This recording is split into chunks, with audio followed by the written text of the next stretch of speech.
Hello and welcome to the GeoFi. So this is the first lecture of the cartography where we'll be discussing about the essentials of the map making, history of the map making, जो भी आपका skills हैं skills के basis पे topographical details देखेंगे and methods of the construction देखेंगे. Then we'll be using the आपका equal lines, then आपका measurement instrument जो भी use हो रहे हैं, weather instruments, maps and charts, spatial and non-spatial data and representation of the relief. ठीक है. So फर्स्टली देख लेते हैं जो हमारे essentials of the map making है. Okay, let's talk about the essentials of the map making. ठीक है, तो हमारे essentials of the map making क्या है. तो पहले जो है असेंशियल्स क्या होते हैं कि यदि मतलब ये आपसे पूछ सकता है कि which one of the following is the essential of the map making.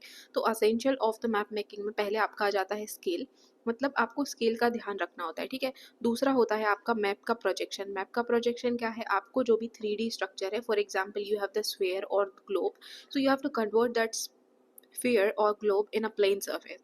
That is what called as the map projection. Then third is the map generalization. Map generalization क्या होता है, relief, drainage, vegetation या फिर settlement.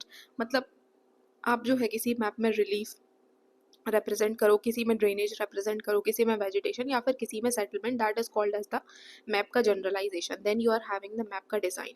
ठीक है, आप map का design भी बनाते हो. देन मैप का construction and production, this is the fifth element. So we have the 5 elements. First is the scale we have, then second is our map projection, third we have the map का generalization, then you will be designing the map, then आपका जो भी map का construction है plus आपका production है. So these are the essentials of the map making. फिर आपका हम देख लेते हैं हिस्ट्री ऑफ मैप मेकिंग. अब हिस्ट्री ऑफ मैप मेकिंग में जो सबसे ओल्डेस्ट मैप है वो हमें कहाँ मिला है, मेसोपोटामिया से.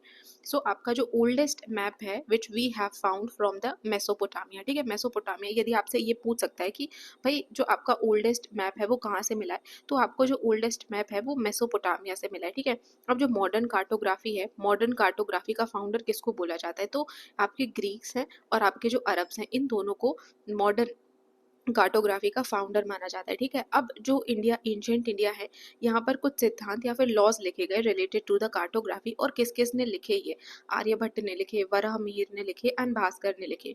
आर्यभट्ट, वराहमिहिर एंड भास्कर ने.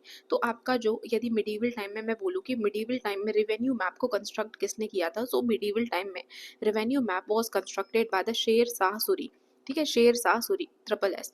देन जो 19 देन आपका 1767 में क्या हुआ, आपका सर्वे ऑफ इंडिया को जो है वो एस्टैब्लिश किया गया. एंड इसके बाद आपका 1785 में व्हाट हैपेंड, जो आपका मैप ऑफ हिंदुस्तान है वो बनाया गया. ठीक है, तो 1767 में आपका सर्वे ऑफ इंडिया को एस्टैब्लिश किया गया एंड 1785 में it has made the map of Hindustan. ठीक है, अब स्केल के बेसिस पे हमारे पास दो टाइप होते हैं, एक होता है लार्ज स्केल और दूसरा होता है स्मॉल स्केल. लार्ज स्केल का मतलब है जितना जूम हो सके. ठीक है, जितना भी जूम हो जाता है उसको बोलते हैं लार्ज स्केल. जो मैप जितना ज़्यादा जूम है उसको उतना ज़्यादा लार्ज स्केल बोलोगे. जो स्मॉल स्केल है, जिसका स्केल जितना छोटा होता है, it is called as the small scale. Okay, so firstly we are having the cadastral map. जो कैडेस्ट्रियल मैप है, आपने देखा होगा अभी इंडिया की एक मुहिम चल रही है way we are converting these मतलब जो आपके रूरल लैंड्स हैं ना, उनका डिजिटलाइजेशन हो रहा है. And these are the cadastral map. जो आपके रेवेन्यू मैप होते हैं ना, revenue map, that is called as the cadastral map. तो आपका जो कैडेस्ट्रियल मैप है इसका स्केल क्या होता है, so it is having the scale of 1:3960. मतलब लगभग आपका 4000 तक का ये स्केल है. टू आपका जो आपका कितना है, 1:1980. देखो इसका स्केल जो है वो बहुत ज़्यादा छोटा है, तो इसको आप 2000 लगभग मान सकते हो. तो ठीक है, सो ये आपका लगभग 4000 से 2000 तक का ये कैडेस्ट्रियल मैप है. फिर उसके बाद आपका आ जाता है टोपोग्राफिकल मैप. अब जो टोपोग्राफिकल मैप है वो 4 इंच शीट पर बनाया जाता है और इसका जो स्केल होता है वो होता है 1:1250. एंड एक minute, 1 this is the 2 your 1:250 and 000. ठीक है, फिर उसके बाद आपका दीवारी मैप आ जाता है. तो दीवारी मैप का स्केल होता है आपका, जो आपका वॉल मैप होता है ना, दीवारों पे चिपका होता है, तो इसका होता है 15. उसके बाद आप 000 लिखो, अगेन 3 बार 0 लिखो, से लेके आपका 125 000 अगेन आप जो है यहाँ पर 000 लिखो, ठीक है। So this is your Diwali map. And at last we are having the Atlas map. तो Atlas map जो है वो less than मतलब इतना होता है, like this is the, आप यहाँ पर this is your Atlas map, ये उसका स्केल होता है, ठीक है। तो कैडेस्ट्रियल देख लिया, टोपोग्राफिकल देख लिया, दीवारी देख लिया और एटलस देख लिया। So let's see first. Okay, so this is your कैडेस्ट्रियल map, ठीक है। ये आपका कैडेस्ट्रियल मैप है, आप देख सकते हो यहाँ पे, ये आपके कैडेस्ट्रियल मैप है, ठीक है। फिर सेकंड आपका जो है वो टोपोग्राफिकल मैप है, जो कि सर्वे ऑफ इंडिया यूज़ करता है, ठीक है। So this is the topographical map, जिसको 4 इंच शीट पर बनाया जाता है। ये आपका एक टोपोग्राफिकल मैप है, ठीक है। This is the topographical map. तो जो इंडिविजुअल कंट्रीज हैं, टोपोग्राफिकल मैप की मदद से उनको आप रिप्रेजेंट कर सकते हो, ठीक है। फिर आपका दिस इज द दीवारी मैप, इसको वॉल मैप बोलते हो। फिर आपका जो एटलस होता है, ठीक है, दिस इज द एटलस, ये और भी स्मॉल स्केल होता है। सो दिस इज, तो पहले क्या आ जाएगा हमारे पास, पहले हमारे पास कैडेस्ट्रियल है, फिर टोपोग्राफिकल है, then you are having the wall, and at last you are having your atlas, ठीक है। सो देखो ये हमने पढ़ लिए हैं। अब हम बात करते हैं, will be talking about the topographical detail के बेसिस पे। तो टोपोग्राफिकल डिटेल के बेसिस पे हमारे पास दो हैं, एक है आपके पास हिप्सोमेट्रिक मैप, दूसरा है आपका प्लेनीमेट्रिक मैप।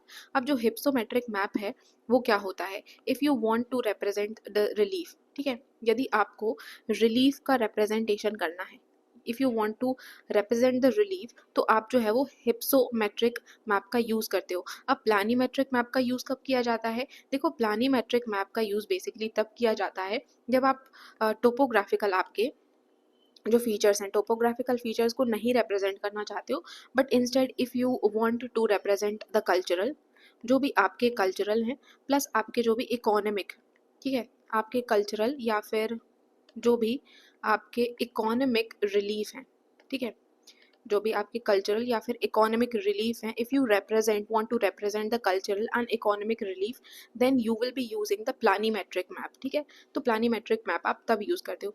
लेट्स सी, यहाँ पर मैं आपको बताती हूँ। Okay, this is your hypso, this is क्या, ये है आपका हिप्सोमेट्रिक, ठीक है, ये आपका हिप्सोमेट्रिक मैप है। देखो इस हिप्सोमेट्रिक मैप में यू कैन सी, आप रिलीफ को रिप्रेजेंट मेजरली इस मैप में किया जा रहा है, कैसे, देखो यहाँ पर ये पहाड़ ऐसे दिखाए जा रहे हैं, mountains. So this is the, मतलब कितनी डिटेल्स में यहाँ पर रिलीफ को दिखाया जा रहा है, ठीक है। फिर ये है आपका प्लानीमेट्रिक मैप। अब ये जो प्लानीमेट्रिक मैप है, यहाँ पर आप कल्चरल या फिर इकोनॉमिक डिटेल्स बता रहे हो, ठीक है। टोपोग्राफिकल डिटेल्स इसमें आपको दिख रही है क्या, बिल्कुल कोई भी एक भी टोपोग्राफिकल डिटेल नहीं है इसमें, बट इसमें दिखाया जा रहा है, जैसे ये स्कूल है, ये बंगलो है। So this is the economic details और the cultural details you are showing, you are not interested in the topographical features है, okay. Then will be using methods of construction के बेसिस पे आपके पास होता है क्वालिटेटिव मैप, दूसरा होता है क्वांटिटेटिव मैप, ठीक है। अब आपका जो क्वांटिटेटिव मैप है, कहीं ना कहीं आप इसमें न्यूमेरिकल वैल्यू को रिप्रेजेंट करते हो, ठीक है। अब आपका जो क्वालिटेटिव मैप है इसको देख लेते हैं। तो आपका, सॉरी, जो क्वांटिटेटिव मैप है, जो भी आपके क्वांटिटेटिव मैप है, एक होता है आपका कलर पैच मेथड। तो कलर पैच मेथड में आप सिर्फ कलर्स का यूज़ करके रिप्रेजेंट करते हो, जैसे कि आपने जो स्टेट्स हैं, स्टेट्स को आपने रिप्रेजेंट कर दिया डिफरेंट कलर्स से, ठीक है। तो ये हो जाएगा आपका कलर, मतलब कलर पैच हो जाएगा। फिर आपका कोरोक्रोमेटिक या फिर इसको टिंट मैप।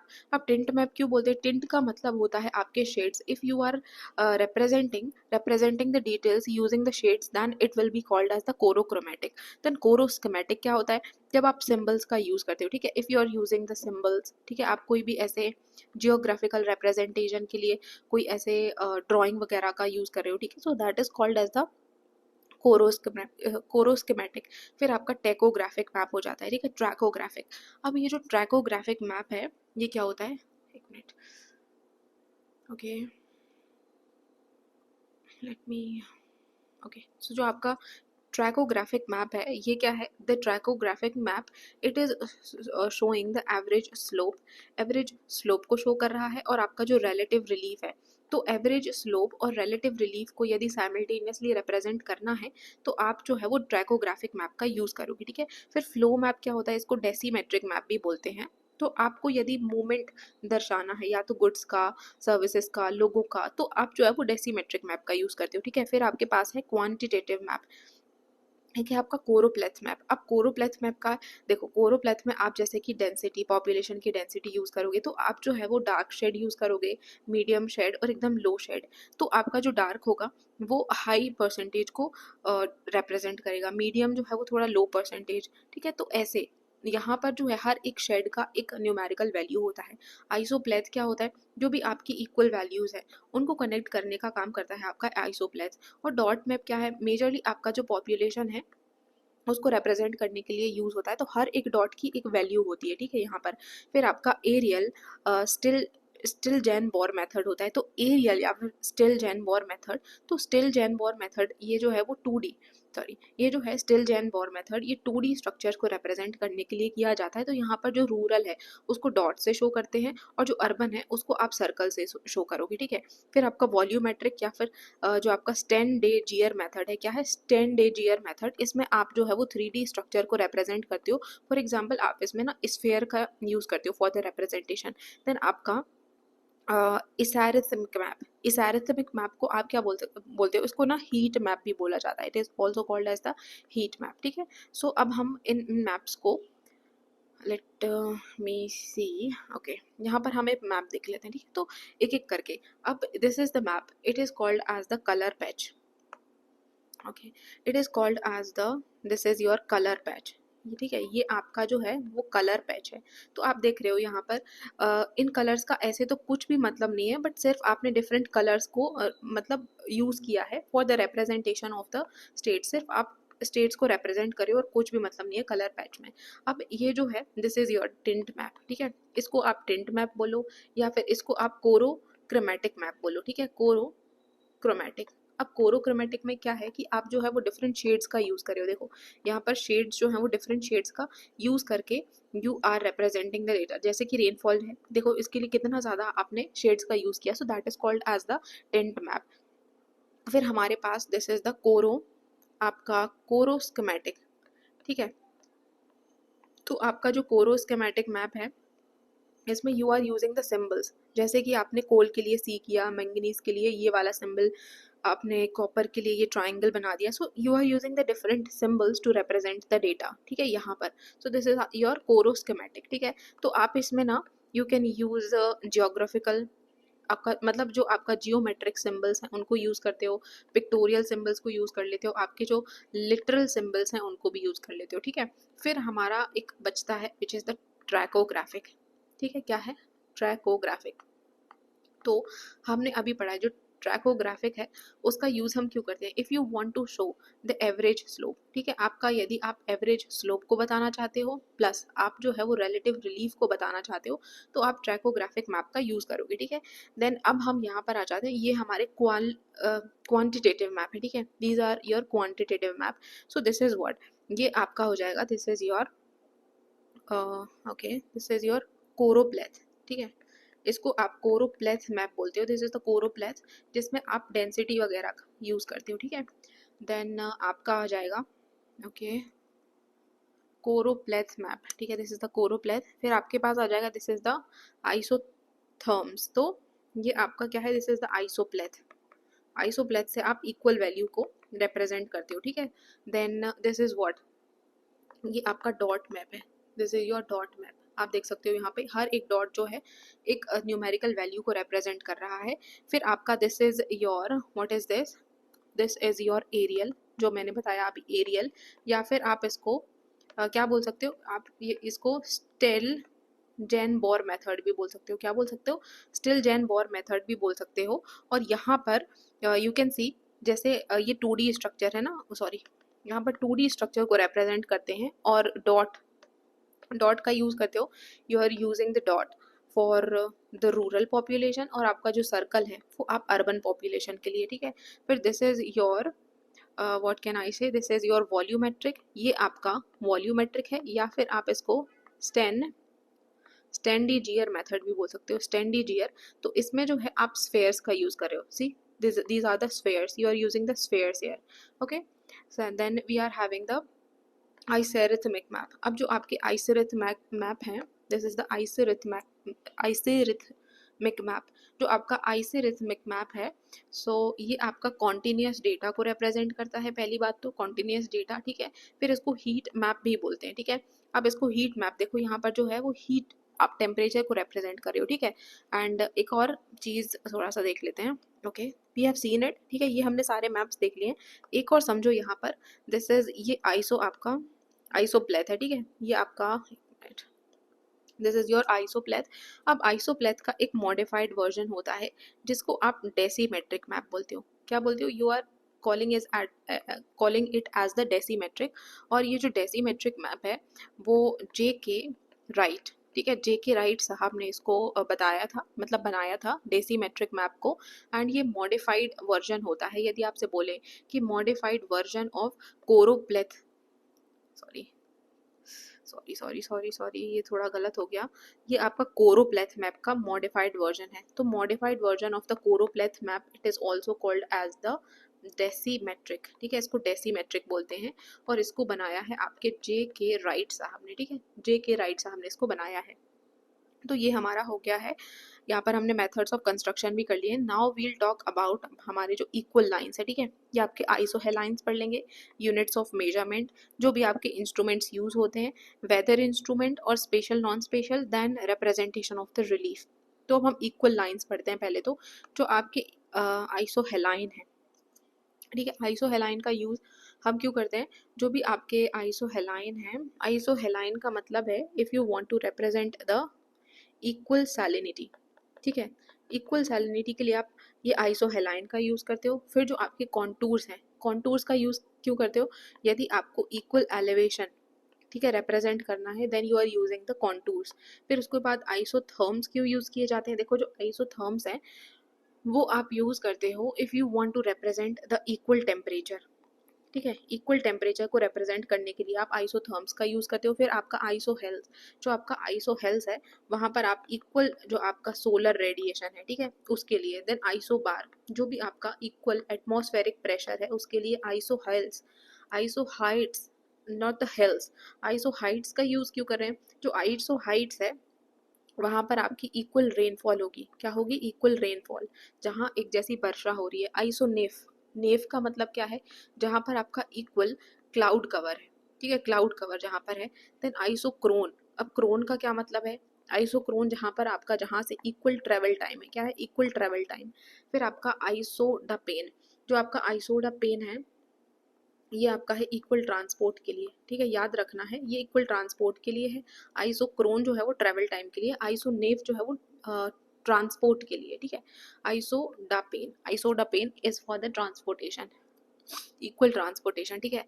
फिर आइसोतेच, जो आइसोतेच है, आइसोतेच का यूज करते हो आप इक्वल विंड स्पीड, जो भी आपकी इक्वल विंड स्पीड को दर्शाने के लिए आइसोतेच का यूज करते हैं। देन यू हैव द आइसोहेलाइन, आइसोहेलाइन मतलब जो आपका सैलिनिटी अभी हमने देख लिया। आइसोटेम, आइसोटेम का मतलब है जहाँ पर आपका इक्वल टोटल, मतलब आपका जो भी ट्रांसपोर्टेशन कॉस्ट है, ठीक है, जहाँ पर आपका इक्वल ट्रांसपोर्टेशन कॉस्ट है वहाँ पर आप आइसोटेम का यूज़ करोगे।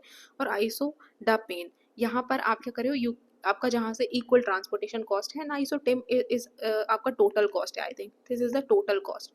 आइसोफीन, आइसोफीन का मतलब है आपका इक्वल बायोलॉजिकल इवेंट, ठीक है, आप इक्वल बायोलॉजिकल रिप्रेजेंट करना चाहते हो, इक्वल बायोलॉजिकल इवेंट, तो आप क्या करोगे? आइसोफीन, फीन इट इज, फीन का यूज करोगे, ठीक है। आइसोबाथ का मतलब है इक्वल डेप्थ, ठीक है, ये आपका इक्वल डेप्थ है। अच्छा एक और चीज़ है यहाँ पर, एक दो चीज़ें और हैं, एक मिनट, हाँ हाँ बस यही है, तो देख लेते हैं एक बारी। आइसो हेलाइन सैलिनिटी के लिए, कॉन्टूर एलिवेशन के लिए, थर्म्स टेम्परेचर के लिए, हेल्थ जो है वो सोलर रेडिएशन के लिए, बार्स एटमॉस्फेरिक प्रेशर के लिए, आइसो हाइट रेनफॉल के लिए, नेफ का मतलब है नेफ, देखो ये नेफ और फीन अलग है, दिस इज द नेफ जो कि क्लाउड कवर के लिए है, आइसोफीन बायोलॉजिकल इवेंट के लिए है, आइसोक्रोन जो आपका ट्रेवल टाइम है उसके लिए, आइसोडा पेन आपका ट्रांसपोर्ट कॉस्ट के लिए, आइसोटेच विंड स्पीड के लिए, आइसोहेलाइट्स जो आपका सैलिनिटी के लिए, आइसो टर्म जो है टिम, टिम बोल दो, ये टोटल आपका ट्रांसपोर्टेशन कॉस्ट, या फिर हाँ आप टोटल ट्रांसपोर्टेशन कॉस्ट ले लो। Then isoneph biological event, isobath is the equal depth. फिर कुछ इक्वल मेजरमेंट की यूनिट्स हैं, जैसे कि यहाँ पर है 1 माइल। 1 माइल का मतलब होता है 8 फरलॉन्ग, ठीक है, 8 फरलॉन्ग। और 1 फरलॉन्ग का मतलब होता है 220 यार्ड, ठीक है, 220 यार्ड। 1 यार्ड का मतलब होता है 3 फीट, ठीक है। फिर 1 फुट का मतलब होता है 2 इंच। सो यहाँ पर 1 माइल का मतलब है 8 फरलॉन्ग, 1 फरलॉन्ग का मतलब है 220 यार्ड, 1 यार्ड का मतलब है 3 फीट, एंड 1 फुट का मतलब है 12 इंचेस। देन आपका कुछ इंस्ट्रूमेंट्स हैं, जैसे आपका है दिस इज योर पेंटोग्राफ या फिर आपका पेंटाग्राफ। अब पेंटोग्राफ या फिर पेंटाग्राफ है, इसका यूज हम करते हैं फॉर द एनलार्जमेंट या फिर रिडक्शन के लिए, ठीक है। और ये प्रिंसिपल ऑफ ट्रायंगुलेशन पे बेस होता है। Then we are having this eidograph. Eidograph का यूज भी सेम होता है एनलार्जमेंट एंड रिडक्शन के लिए, प्रिंसिपल ऑफ सिमिलर ट्राइंगल पे ये बेस होता है। फिर हमारा होता है कैमरा लुसेडा। अब जो कैमरा लुसेडा है ये सिर्फ रिडक्शन के लिए यूज होता है, ओनली फॉर द रिडक्शन, ठीक है। फिर आपका प्लानीमीटर है। प्लानीमीटर का यूज क्यों करते हैं हम? जो प्लानीमीटर है उसका यूज किया जाता है for the measurement of area, ठीक है। फिर आपका ओपीसोमीटर या फिर रोटामीटर। जो आपका ओपीसोमीटर या फिर रोटामीटर है, इसका यूज किया जाता है टू मेजर द डिस्टेंस, ठीक है। जो आपका डिस्टेंस है मैप में, उसको रिप्रेजेंट करने के लिए आप ओपीसोमीटर या फिर रोटामीटर का यूज करते हो। तो हम इन इंस्ट्रूमेंट्स को देख लेते हैं थोड़ा सा, ठीक है। ओके अच्छा, ये जो है एक क्वेश्चन है, ये करो कि कोरोक्रोमैटिक। कोरोक्रोमैटिक का मतलब होता है this areal distribution of the tints. Choroschematic showing the imagery lines joining the places of the equal value. ये क्या होगा? ये होगा आपका आइसोप्लेथ एंड आइसोप्लेथ। देन आपका कोरोप्लेथ क्या होगा? कोरोप्लेथ होगा आपका जो रीजनल वेरिएशन है and distribution of the shades. Then आपका हो जाएगा दिस इज द कोरोस्केमेटिक। ये है आपका equal distribution of the symbols, ठीक है। अच्छा, दिस इज द, हम जो बात कर रहे थे, what is this? This is a pantograph. ये आपका दिस इज योर पेंटोग्राफ, ठीक है। ये आपको पेंटोग्राफ बोल सकते हो आप इसको, दिस इज योर पेंटोग्राफ, या फिर आप इसको पेंटाग्राफ भी बोल सकते हो, ठीक है। This is your pantograph as well. तो आप देख सकते हो यहाँ पर जो दिस इज द प्लेस जहाँ पर आपका बड़ा मैप है एंड दिस इज द छोटा मैप यहाँ पर बन रहा है। तो एनलार्जमेंट और रिडक्शन के लिए इसका यूज होता है। सिमिलर जो है वो आपका एडियोग्राफ है, यहाँ पर बड़ा मैप है, दिस इज द छोटा मैप। तो आप जो है एनलार्जमेंट एंड रिडक्शन के लिए यूज करते हो। दोनों जो है वो प्रिंसिपल ऑफ ट्रायंगुलेशन पे बेस्ड होते हैं, ठीक है। देन यहाँ पर दिस इज योर कैमरा लिसेडा। ये आपका कैमरा लुसेडा है, ये देखो दिस इज द स्टेच्यू और उसका स्मॉलर वर्जन यहाँ पर बनाया जा रहा है, ठीक है। फिर यहाँ पर this is what? This is your planimeter, ठीक है। जो आपका प्लानीमीटर है, इसका यूज क्यों करते हैं हम? जो आपका एरिया है, एरिया को मेजर करने के लिए, देखो इसका एरिया मेजर किया जा रहा है, ठीक है। फिर आपका है this is what? This is your opisometer, ठीक है। ये आपका ओपीसोमीटर है, या फिर आप इसको रोटामीटर भी बोल सकते हो, ठीक है। ओपीसोमीटर या फिर rotameter, it is used for measuring the distance. Distance को मेजर करने के लिए इसका यूज होता है, ठीक है। This is the thing. Then we are having different weather instruments, जैसे टेम्परेचर है। अब टेम्परेचर को रिप्रेजेंट करने के लिए हम किसका यूज करते हैं? We are using the thermometer, ठीक है। आप थर्मोमीटर का यूज करते हो, we are using the thermometer, ठीक है। ये तो सबको पता होगा। फिर आपका जो एटमॉस्फेरिक प्रेशर है, इसके लिए क्या यूज होता है? इसके लिए यूज होता है आपका बैरोमीटर, ठीक है। विंड का डायरेक्शन यदि आपको बताना है तो आप विंड वेन का यूज करते हो, विंड वेन, ठीक है। अब जो विंड है, विंड की वेलोसिटी, विंड की यदि आपको वेलोसिटी बताना है तो आप एनेमोमीटर का यूज करते हो, ठीक है। अब जो रेनफॉल है, रेनफॉल के लिए आप रेन गेज का यूज करते हो, ठीक है। ये थोड़ा सा एग्जाम्पल याद रखने हैं, जैसे कि जो एटमॉस्फेरिक प्रेशर है बैरोमीटर, देन आपका जो डायरेक्शन है उसके लिए विंड वेन, फिर आपका जो वेलोसिटी है उसके लिए एनेमोमीटर, एंड रेनफॉल के लिए रेन गेज। फिर आपका डेटा होता है स्पेशल, नॉन स्पेशल। अब स्पेशल डेटा क्या होता है? जैसे if you want to represent, आपको क्या शो करना है? आपको पॉइंट शो करना है, ठीक है। आपका जियोग्राफिकल जो आपका स्पेस है, जैसे आप पॉइंट में, लाइन में, या फिर आपका पॉलीग्राफ में, मतलब जो भी आपका जियोमेट्रिक, ठीक है, ये आपका जियोमेट्रिक शेप्स वगैरह होते हैं इसमें, पॉइंट, लाइन या फिर पॉलीग्राफ बोल लो, तो इसको बोलते हैं स्पेशल। और जो नॉन स्पेशल क्या होता है? नॉन स्पेशल मतलब जो स्पेशल के बारे में एडिशनल इन्फॉर्मेशन दे, उसको आप बोलोगे नॉन स्पेशल, ठीक है। तो ये हो गया हमारा स्पेशल, पॉइंट, लाइन या फिर polygraph. Then we are having the representation of the relief. तो अब ये पहले हमारे पास है हैचूर लाइंस, जिसमें शेडेड लाइंस इसमें ऐसे ऐसे यूज़ होती हैं, ठीक है। फिर आपका हिल एंड प्लास्टिक शेडिंग है। Spot height, this is the spot height ऐसे हम बताते हैं। बेंच मार्क क्या होता है, बेंच मार्क में you are using like this.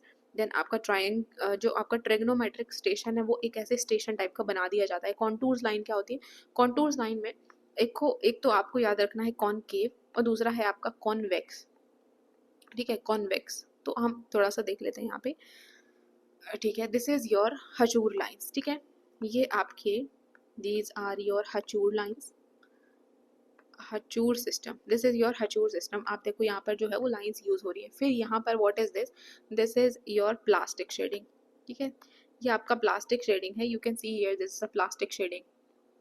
फिर this is what, this is आपका स्पॉट हाइट, ठीक है, ये आपका जो है स्पॉट हाइट है, ठीक है। एक स्पॉट है, उसकी हाइट को रिप्रेजेंट करने के लिए हम इसका यूज कर रहे हैं। Then we are having this, what is this, this is called as the trigonometric station, ठीक है। ये एक ट्रिग्नोमेट्रिक स्टेशन है, एक स्टेशन को ऐसे स्टेशन कर दिया जाता है, मतलब ऐसे मेजर करने के लिए।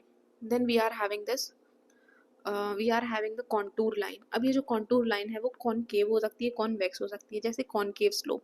अब ये आपका कॉनकेव स्लोप है, तो कॉनकेव स्लोप में आप कैसे, जैसे आपका शुरू में ही जहाँ पर आपका कॉनकेव है, यहाँ पर जो है पास पास आपको क्या दिख रहा है, आपको पास पास लाइंस दिख रही है। फिर जैसे जैसे आप दूर जा रहे हो, आपकी लाइंस जो है उनकी डिस्टेंस बढ़ रही है। तो यदि ऐसा शेप है, so that is the concave shape, ठीक है। फिर यदि आपकी जो लाइंस है वो पहले तो दूर दूर है बट बाद में जो है वो पास पास है, so that is called as the convex slab, मतलब जो आपका कॉन्वेक्स स्लोप है, ठीक है। इसको बहुत अच्छे से देखो कि बार बार जो आपका बाहरी तरफ क्या है, यहाँ पर आपकी जो लाइंस है वो क्लोज है, that is called as the convex. और यदि आपकी ये जो लाइंस है वो पास में है, तो that is called as the concave, okay. So with this हमारा जो है वो कार्टोग्राफी खत्म हो गया, ठीक है। Thank you so much.